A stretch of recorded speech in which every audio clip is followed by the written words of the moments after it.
사사기는 이스라엘 백성들이 가나안에 정착한 후에 아직 왕이 없을 때 이스라엘 백성들의 삶의 모습을 적나라하게 보여주고 있는 책입니다. 그 중에서도 사사기 17장의 미가의 신상 이야기는 당시 사람들이 무슨 생각을 하며 어떻게 살았는지 명확하게 보여주고 있습니다. 미가의 이야기는 돈 이야기로 시작해서 복 받으려는 이야기로 끝나며 그 당시 신앙이 돈과 복과 연결된 것을 보여주고 있습니다. 그 시대 상황을 등장 인물들을 통해서 보여주는 것이 문학이 가진 힘입니다. 에브라임 산지에 사는 미가는 어머니의 은 1100을 훔쳤습니다. 그 사실을 모르는 어머니가 도적에게 저주를 선언하자 이를 두려워했던 미가는 돈을 어머니에게 돌려드립니다. 어머니는 그 돌려받은 돈으로 아들을 위하여 신상을 만들겠다고 선언하며 은을 야훼께 드리기 위해 미가에게 돌려줍니다. 그러나 미가가 은을 어머니에게 도로 돌려주니까 어머니는 은 200을 가지고 신상 하나는 새기고 다른 하나는 부어 만들어서 그 신상들을 미가의 집에 두었습니다. 미가 어머니의 이러한 행동은 자기의 저주가 돈에 붙어서 불행을 불러들일까봐 걱정되어서 그 돈을 야훼께 드려서 저주를 복으로 바꿔보려는 행동입니다. 이 시대에는 개인이 성소도 가지고 있는 모습을 볼 수가 있고요. 야훼를 위해서도 신상을 만들었음을 보여주고 있습니다. 이 모습은 미가가 살던 시대의 사람들의 야훼 신앙은 순수성을 잃어버리고 가나안 종교와 혼합되어 있음을 보여주고 있습니다. 어머니가 만든 두 개의 신상 이외에 미가는 에봇과 드라빔을 만들어서 자기 집 신당에 두고 자기 아들을 제사장으로 삼았습니다. 이것은 야훼 하나님을 섬기려는 동기보다는 신을 통해 복을 받으려는 생각이었을 것입니다. 그렇기 때문에 에봇만으로는 부족해서 이방 종교에서 가족을 수호한다고 알려진 드라빔도 만들었습니다.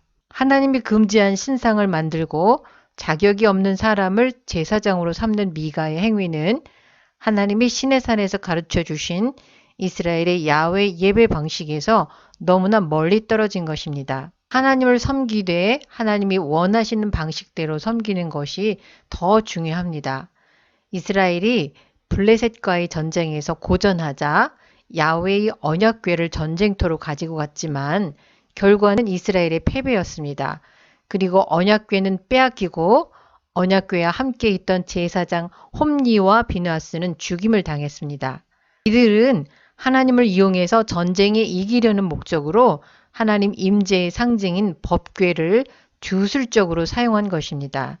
법궤 자체에 마술적인 능력이 있는 것이 아니라 법궤로 상징되는 하나님의 임재의 능력이 있는 것입니다.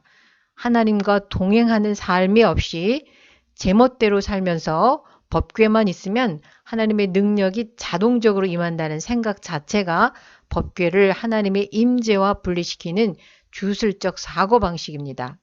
이와 같은 상황에 정착할 곳을 찾던 레위인이 등장합니다. 미가는 떠돌이 레위인을 개인 제사장으로 고용하고는 이제 정통 제사장 지파 출신을 고용했기 때문에 야훼께서 복을 줄 것이라고 기대합니다. 이 레위인은 일자리를 찾던 중인데 그가 미가의 집에 머물기로 결정한 이유는 미가가 제시하는 연봉이 마음에 들었기 때문입니다. 이 레위인은 오로지 경제적인 측면만을 고려해서 미가의 집에 머물고 제사장직도 허락하고 있습니다. 성경은 미가와 레위인을 통해서 그 시대 사람들이 무엇을 추구하면서 사는지를 명확하게 보여주고 있습니다. 또한 사사기 17장 13절 미가의 말을 통해서 오늘날 우리 자신을 돌아보게 하고 있습니다. 그러나 복 받으려는 미가의 생각은 빗나가고 말았습니다. 왜냐하면 단지파가 자기 기업을 버리고 북쪽으로 이주하는 도중에 미가의 제사장을 설득해서 신상들과 에봇과 드라빔을 도적질하였기 때문입니다. 단지파 사람들은 야훼께서 할당해 주신 땅에 정착하지 못하고 아모리 족속과 블레셋에게 밀려서 산지로 쫓겨나자 그 터전을 포기하고 다른 곳을 찾고 있던 중입니다. 레위인이 정착할 곳을 찾아 떠돌아다녔는데 이제는 한 지파 전체가 살 곳을 찾아 떠돌아다니고 있습니다.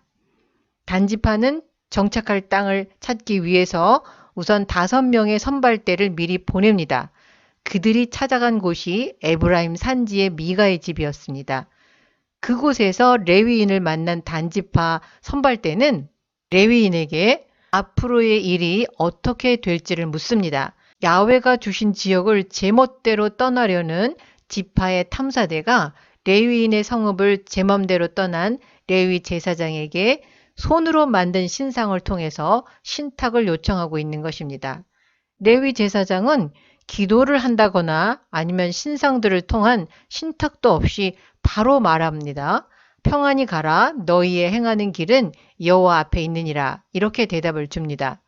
레위인은 그들이 원하는 답을 주었고 선발대는 자신들이 행하는 일이 이제 하나님의 뜻으로 믿게 되었습니다.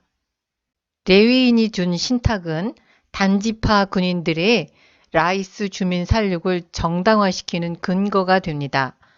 돌아다니던 선발대는 라이스라는 곳에 이르게 되는데 그들에 의하면 라이스 백성들은 평온하고 안전하게 살고 있으며 그 땅에는 부족한 것이 없어 보였습니다. 그리고 주변 어느 나라하고도 동맹을 맺지 않고 살고 있었습니다. 선발대에 이러한 보고를 들은 단지파는 즉각 무장한 군사 600명을 라이스로 보냅니다. 가는 길에 에브라임 산지 미가의 집으로 가서 군사 600명이 문 입구에 지키고 선발대 5명은 미가의 집에서 신상들과 에봇과 드라빔을 가지고 나옵니다. 드라빔을 가져온다는 것은 그 집안이 누리고 있는 복을 빼앗아 온다는 것을 의미합니다. 레위인이 항의하자 단지파는 조용히 하는 게 좋을 거라고 말하면서 더 나은 조건을 제시합니다.